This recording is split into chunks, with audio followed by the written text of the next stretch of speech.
Everyone, welcome to this course on Keycloak Administration Fundamentals.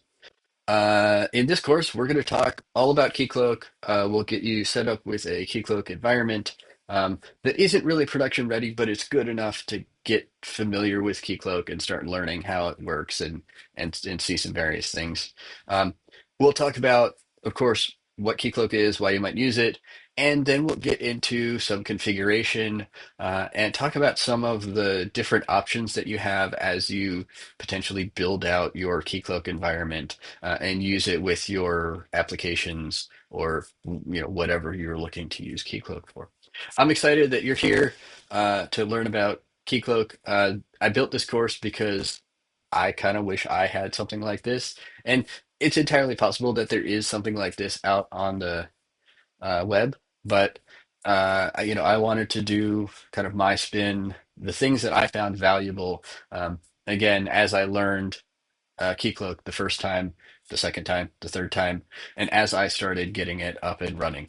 A little background on myself: I've been a software engineer for the past 20 years, and very recently, I worked a lot with Keycloak over the last several years.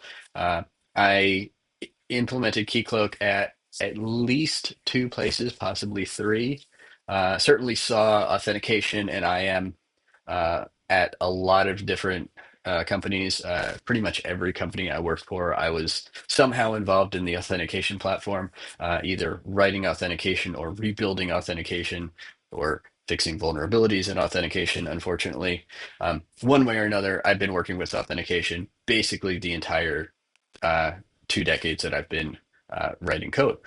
Uh, Specifically with Keycloak, I've set up a production Keycloak environment. I've themed it. I've written code to work with the API.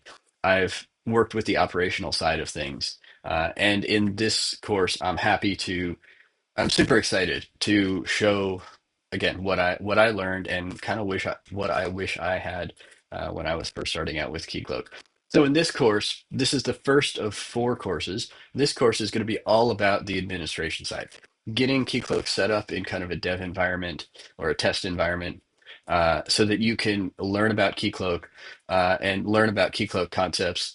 And then from that point on, everything that I show will be equally valid in that test environment as in a production environment. And we'll talk all about the Keycloak concepts, and even authentication concepts in general, and how Keycloak handles them, and how to do certain administrative tasks within Keycloak, um, so that all of that makes sense. You can certainly use everything from this course in isolation from the other courses. You don't need to retheme Keycloak. You don't need to use the API to do anything if you don't want to. Uh, if you're going to be responsible for operationalizing Keycloak, you should watch that course. You should go find that course when it's available. Um, but if you're not responsible for the operational side of Keycloak, or your cloud or your application, and you just need to worry about the authentication configuration, this is the course for you. Again, I'm happy you're here. I'm excited to take you along for this journey. And well, let's get started.